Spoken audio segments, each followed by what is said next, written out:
Hey, Needlebender757 here with another amplifier video. Here we've got a couple of Ameritrons ALS-500s. This one here was purchased about 4 or 5 months ago, brand new, and it's the remote version, so you can control it from up in front of your vehicle. This one over here, you'd have to, unless you got this up front, you'd have to reach underneath the back seat and flip the switch on, off, and that. So that's the difference in the style of the two amps. Essentially, they're supposed to be basically the same other than that.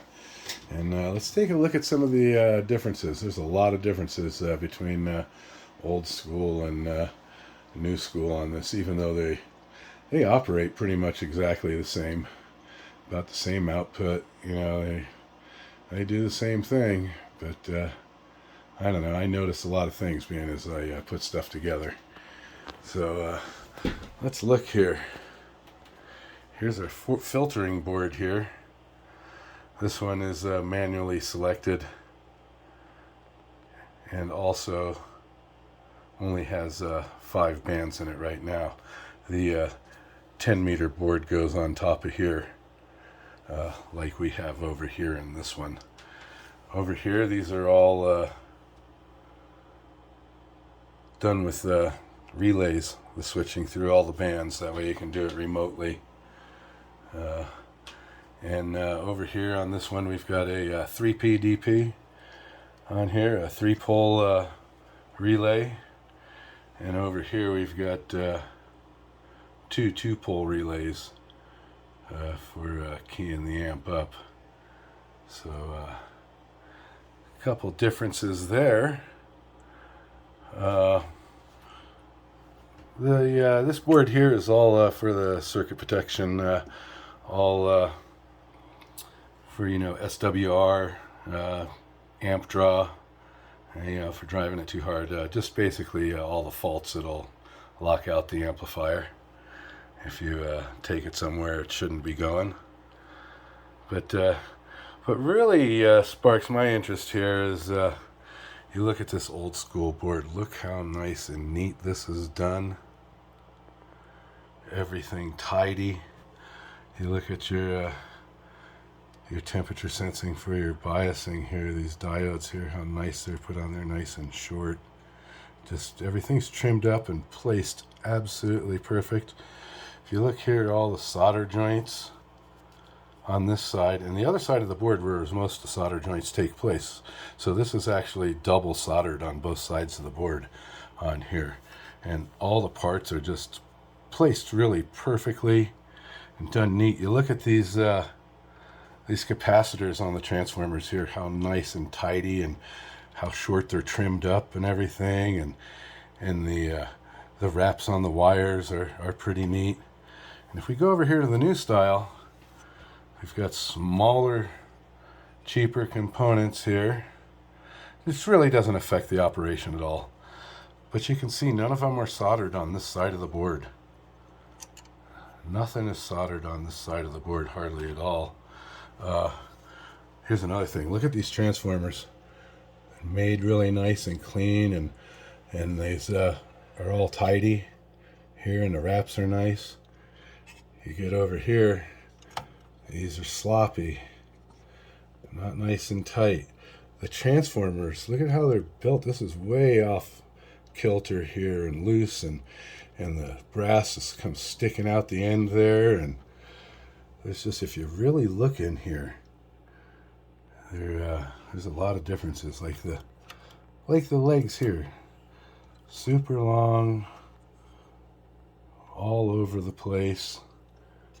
Over here, neat and tidy. Look at the splatter all over the board.